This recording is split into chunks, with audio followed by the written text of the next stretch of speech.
Hola, mi nombre es Rodrigo González. Me tocó el trabajo de convertidores DCS, de electrónica aplicada al control.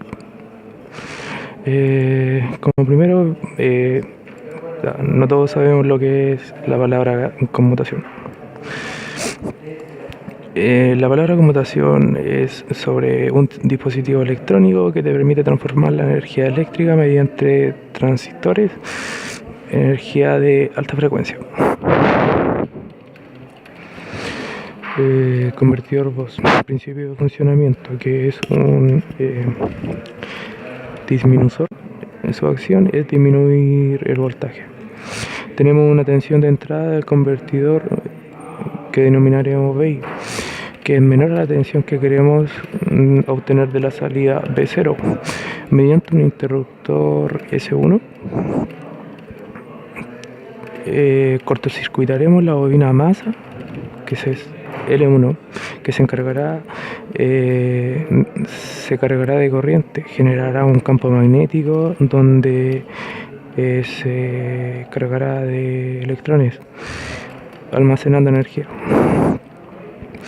mientras se encuentre cortocircuitado.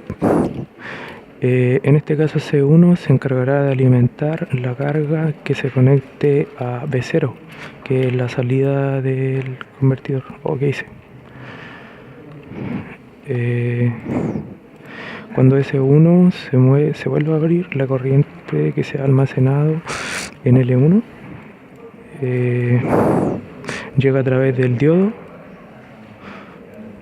O sea, atraviesa el diodo porque el diodo se comporta de forma de conducción directa, o sea, deja pasar el paso de la energía hasta llegar hasta C1, cargándolo con una tensión mayor a de VI. Ahora vamos a explicar por qué se carga con una mayor tensión que la que entra por VI. El interruptor o conductor, el interruptor o conmutador es un transistor, es un dispositivo que se encarga de abrir o cerrar el paso de la energía. Abrir y cerrarse, un interruptor que se abre y se cierra dependiendo la carga que se le ponga. Hará la función de abrir y cerrar el circuito miles de veces por segundo entre la bobina L1 y el terminal negativo del circuito de masa. El diodo D1 impide que se cortocircuite a masa C1, que es súper importante, o si no, no habría elevación de voltaje ni nada, no serviría, si no estuviera el diodo, no serviría para nada el circuito a masa C1, mientras que S1 esté cerrado. Aquí tenemos un diagrama del funcionamiento o de cómo está construido el Boost Converter. Tenemos la entrada ahí.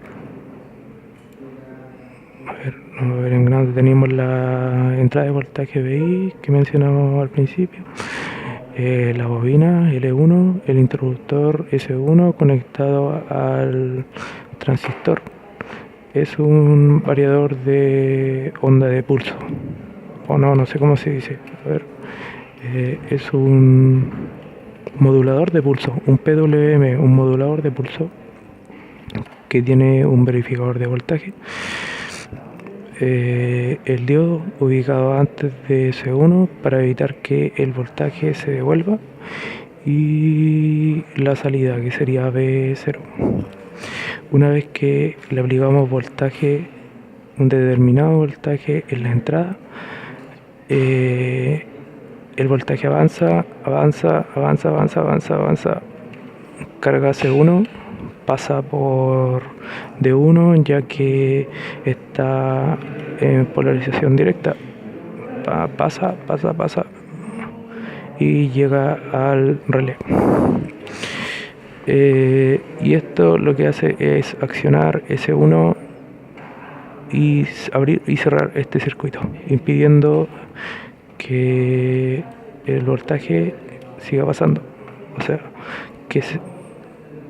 o sea que el voltaje aquí se vuelva nulo y se cortocircuite esto, ya que aquí como el voltaje se vuelve el 1, aquí se polariza de forma indirecta el diodo, impidiendo el paso de la energía, y queda solamente la bobina conectada al interruptor haciendo negativo, bueno, al negativo haciendo masa. Una vez que la bobina está haciendo masa, se empieza a cargar de electrones, crea un campo magnético aquí, y cuando esto se vuelve a abrir, el campo magnético atraviesa el diodo cargando C1. Se carga C1 y C1 alimenta la carga.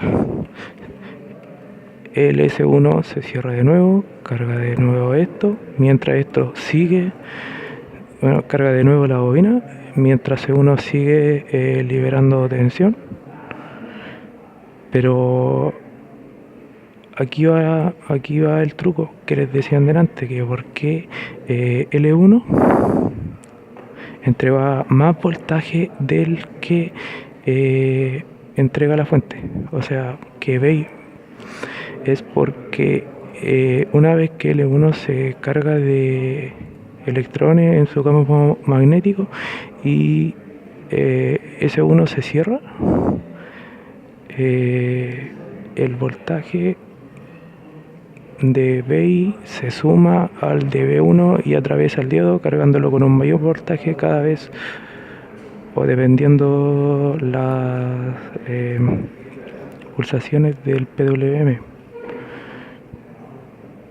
Esto es lo que eleva o baja el voltaje. Entre más pulsaciones por segundo, mayor voltaje en la salida. Y el voltaje de verificación del transistor se conecta a la carga para revisar en qué voltaje está la carga y poder controlar el flujo de electrones que se almacena aquí y se libere hacia la carga. Tenemos este otro convertidor que es el buck converter, que es un disminusor de voltaje, disminuye el voltaje de salida, pero bueno, esto quería que lo explicara el profesor porque yo no lo entendí. El rendimiento, en cuanto al rendimiento, si los componentes fueran ideales sería del 100%. No es difícil alcanzar rendimientos del 80% con componentes normales, pero de todas formas, si eliges bien los componentes y tienen un buen diseño, se podría elevar por encima del 90%. Las ventajas de tener un convertidor es que menor tamaño y peso en el núcleo, mayor eficiencia y por lo tanto menor calentamiento, ya que en comparación a las fuentes lineales, un convertidor baja un convertidor DC, a ver, un convertidor con el transistor, bueno, este convertidor a diferencia de los otros lineales, baja la tensión. En cambio, un lineal disipa tensión. Bueno, disipa carga para poder llegar a la tensión que se necesita. No tengo una imagen de un convertidor lineal, pero el profe lo explicó en clase. Así que no lo voy a explicar de nuevo. Menor tamaño del núcleo, desventaja, las desventajas, bueno, estas serían las ventajas, y las desventajas serían comparando con fuentes lineales que son mucho más fáciles de armar. Los convertidores son más complejos de su armado y producción, y generan ruido de alta frecuencia que un convertidor debe ponerse cuidadosamente en algún lugar donde no cause interferencia a equipos próximos a la fuente. Causa mucha radiofrecuencia. Y la biografía, bueno, me basé en esta página y Wikipedia para eso. Bueno, la conclusión es de que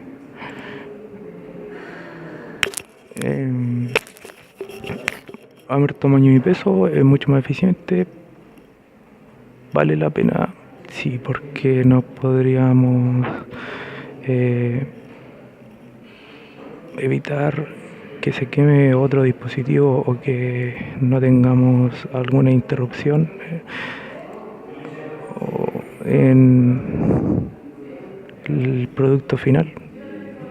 Por ejemplo, en una tele que se caliente mucho o en un computador que se caliente mucho, no tendríamos que gastar más dinero para poder refrigerar un computador, ponerle un disipador más grande o sea, un ventilador más grande, o gastar en un disipador de calor para poder